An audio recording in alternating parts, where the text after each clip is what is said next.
glad you stopped by. You'll pardon me if I keep an eye on our vector? That's probably smart. Nothing like being on the bridge of your very own ship, is there? I could stand here and drink in that view all day. When I was test piloting the ship back home, I often did. Of course, it took a whole team to build the Tempest. I was the only one to come to Helios, though. Why did you? What can I say? We poured our hearts into a ship that wouldn't realize her potential until Andromeda. I could have stood on the shore and waved goodbye, or took the leap to see how it all turned out. I get it. Like leaving a good story half finished. The team liked that one of us was going. It felt right after all we went through. I remember Serena debugging line 2281 over and over, chewing that green pencil. Tion and O'Connell arguing equations, tapping on the console, 3 drips of coffee on the corner. You remember all that? Oh, yes. Solarians have photographic memories, and apparently mine's unusually sharp. Like my past is still happening. Though I suppose with the Solarian arc missing, you might not get many chances to compare.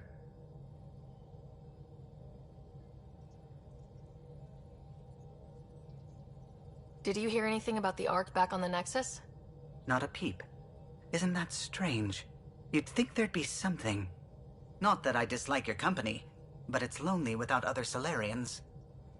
Cheer up, Callow. We'll always have Director Tan. That snide little bureaucrat? All the more reason to find the others. I should get back to it, but thank you. I was afraid the Tempest would be mothballed after we lost your father. We built her for this. She deserves to be in a Pathfinder's hands. Please, come by any time. Scans of the Scourge. All that dark energy twisting and turning on itself.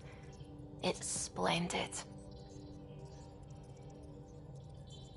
I suppose it is a rather darkly beautiful phenomenon. Darkly beautiful. I like that. Helios is incredible, isn't it? Not just constructs like the Scourge and the Remnant Vaults.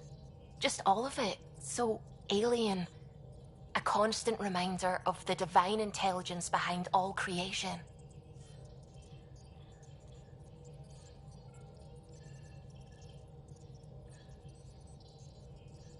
There's something about coming face to face with something wondrous that makes you want to believe. Wow. It's wonderful to meet someone who understands. I've had to justify myself so often. As if having faith in the divine invalidated my work as a scientist. As if the sacred could be diminished by the search for truth. You definitely have an interesting perspective on the interplay between faith and science. Now I should probably update the rest of the team with my latest reports. We'll talk later. Everything around here is so damn shiny. Whoops. Looks like our Pyjack friend got out of his cage. He'll be fine. Won't he? The exercise will probably do him good.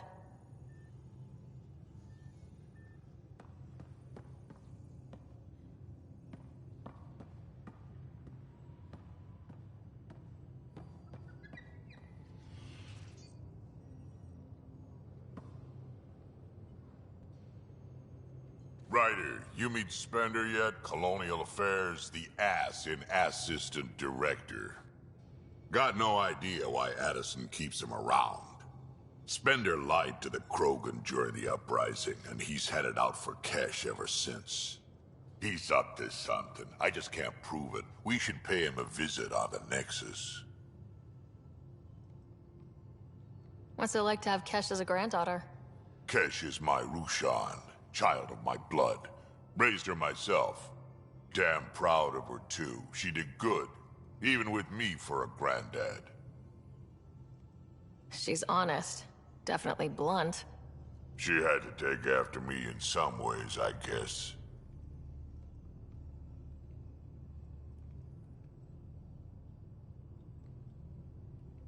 Why did the Krogan leave the Nexus? The Nexus got us Krogan to stop the mutiny. In return, we were supposed to get a say in station business. Spender, Addison's assistant, lied about the deal, and Tan came down hard. Too hard. So we left. Kesh is alone on that station now.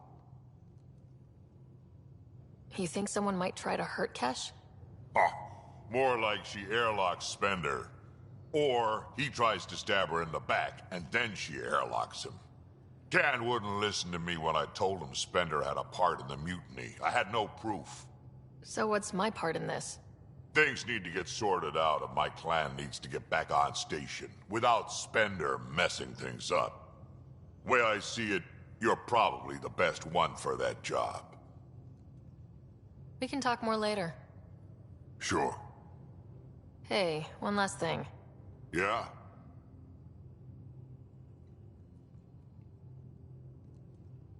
Is everyone a kid to you? Ha, when you get to be my age, yeah, pretty much.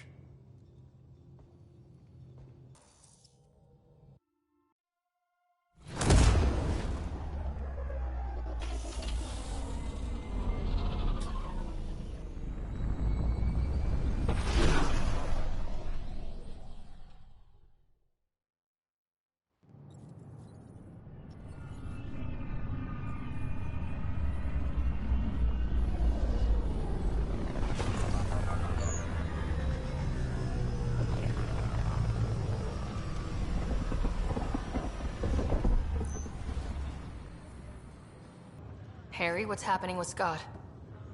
Well, we got him out of the pod. I don't want to get your hopes up, but Sam managed to, find him, you might say. I don't follow. Well, he's still in a coma, but he also has an implant like yours, and Sam managed to access it. He's made contact. That's incredible.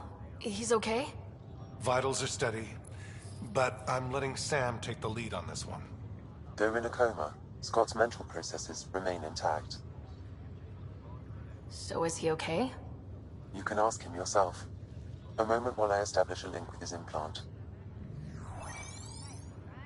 Proceed. Scott? Can you hear me?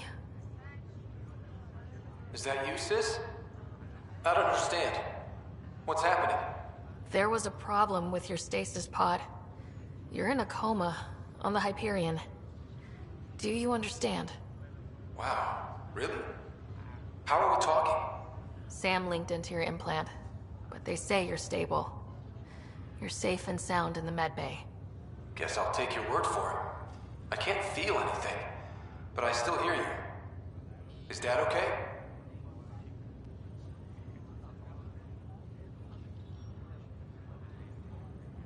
I'm not sure how to say this, but he's dead, Scott. What? There was an accident. What do you... Accident? How... I mean, Dad... I know. It was all very sudden.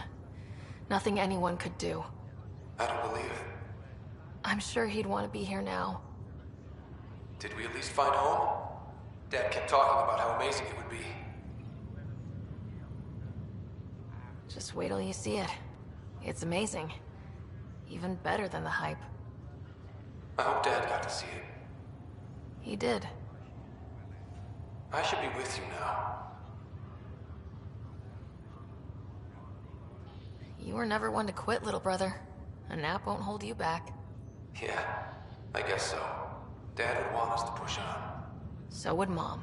Yeah, wherever they are. I figure Mama's giving him the business for him. What happened? The connection was only temporary. His condition remains stable.